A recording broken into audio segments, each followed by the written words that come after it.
کلیشه خوب یا بد، کلیشه عضو جدایی ناپذیر سینماست. امروز میخوایم با هم بریم و چند تا از اصلی ترین کلیشه ها رو در ژانرهای مختلف بررسی کنیم. بفرمایید. معمایی یکی از ژانرهای معروف سینما که البته پر از کلیشه های خوب و بده. بریم از ساده ترینش شروع کنیم. شرلوک، پوارو، مارپل و خیلی های دیگه. همه فیلم های کارگاهی یه کارگاه نابغه دارن که صد البته اونم خودش یه دستیار خنگ داره. ولی خب در 90% اوقات کارآگاه قصه ما تمام شخصیت فرد مقابل یعنی مجرم رو از روی لباسش میگه. ولی خب اگه مجرم لباسش رو دیروز شسته باشه چی؟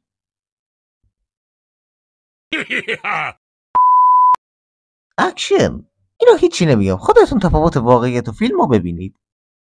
Oh my god, bro. Oh, hell no, man. What the fuck, man? Get your ass on, boy. Get your goddamn ugly. تازه فقط اینا هم نیست. اگه قبل دعوا کرده باشید میدونید که یه آدم بعد از چند تا مشت معمولی دیگه نمیتونه ادامه بده. و چجوری میشه یکی با کل شهر بجنگه و تازه هیچیش هم نشه؟ تهش یه خوندوا. عاشقانه.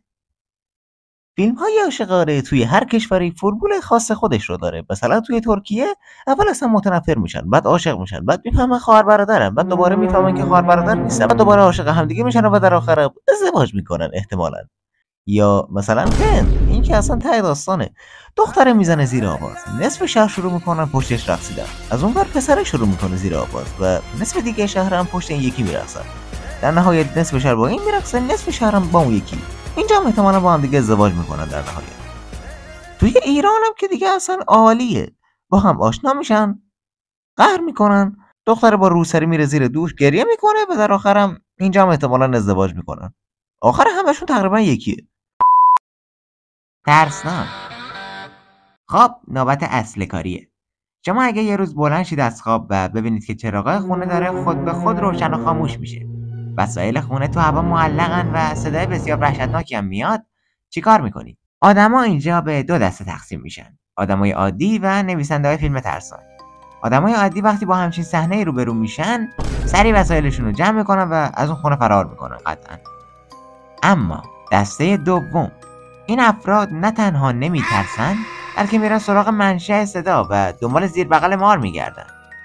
یا مثلا اگه شما یه کتاب، یا مثال میزنم، اگه شما یه کتاب ببینید که روش نوشته کتاب نفرین شده، چی کار میکنید؟ خب معلومه میندازید دور. عادتا باید همین کارو بکنید اگه روانی نباشید. اما این نویسنده ها نه تنها نمیندازن دور بلکه بازش میکنن و دیگه هممون میدونیم که بعدش قراره چه اتفاقی بیفته. علم تخیلی، این یکی ژانر مورد علاقه خودمه، اما واقعا یه نکته توش هست که از بچگی ذهنمو درگیر کرده.